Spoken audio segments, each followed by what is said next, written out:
এই জুলাই মাসে আন্দোলন করে তারা এই বৈষম্য মুক্ত একটি বাংলাদেশ গড়ে তোলার জন্য রাজপথে ঝাঁপিয়ে পড়েছিল।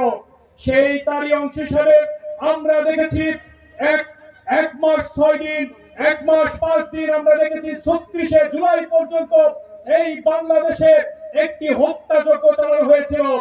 আমরা দেখেছি সেই সময়ের ফ্যাসিস্টের নেত্রী তিনি বলে দিয়েছিলেন হাসপাতালগুলোতে নো এডমিট এবং নো রিলিজ, এটা বলে সকল মানুষের মৌলিক অধিকারকে সে ভুলঞ্চিত করেছে।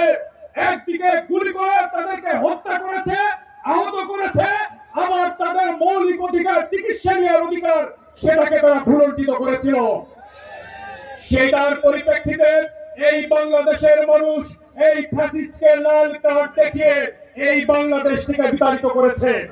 আমরা বলতে চাই শহীদ আমাদের আবু সাইদ মুক্ত থেকে শুরু করে এই বাংলাদেশে যে 1500 ভাই এবং যুবকেরা শাহাদাত বরণ করেছে, তারা চেয়েছিল এই বাংলাদেশে আর ভবিষ্যতে কোন ফ্যাসিস্ট জন্ম নেবে না।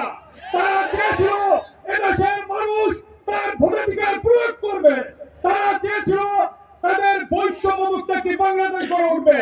আর তারা চেয়েছিল এই বাংলাদেশ চাঁদাবাজ মুক্ত, দুর্নীতি মুক্ত, সন্ত্রাস মুক্ত এবং অস্ত্রবাজ মুক্ত হবে। কিন্তু আমরা দুঃখের সাথে লক্ষ্য করেছি 1 বছর পার হয়ে গিয়েছে, আমরা দেখেছি নতুন করে আবার চাঁদাবাজের আবির্ভাব করেছে এই বাংলাদেশ। আমরা দেখেছি নতুন করে সন্ত্রাসের আবির্ভাব করেছে। আমরা দেখেছি নতুন করে দুর্নীতিবাজের আবির্ভাব ঘটেছে।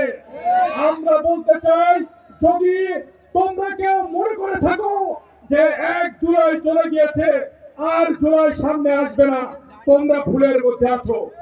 আমরা বলতে চাই, নতুন করে আবার যদি কেউ ফাঁসিবাদ কায়েম করে, আমরা বলতে চাই নতুন করে কেউ যদি ভোটাধিকার হরণ করে, আমরা বলতে চাই নতুন করে কেউ যদি সন্ত্রাসের রাজত্ব কায়েম করতে চায়, আমরা বলতে চাই নতুন করে কেউ যদি আবার চাঁদাবাজির রাজত্ব প্রতিষ্ঠা করতে চায়, আবার জুলাই ফিরে আসবে,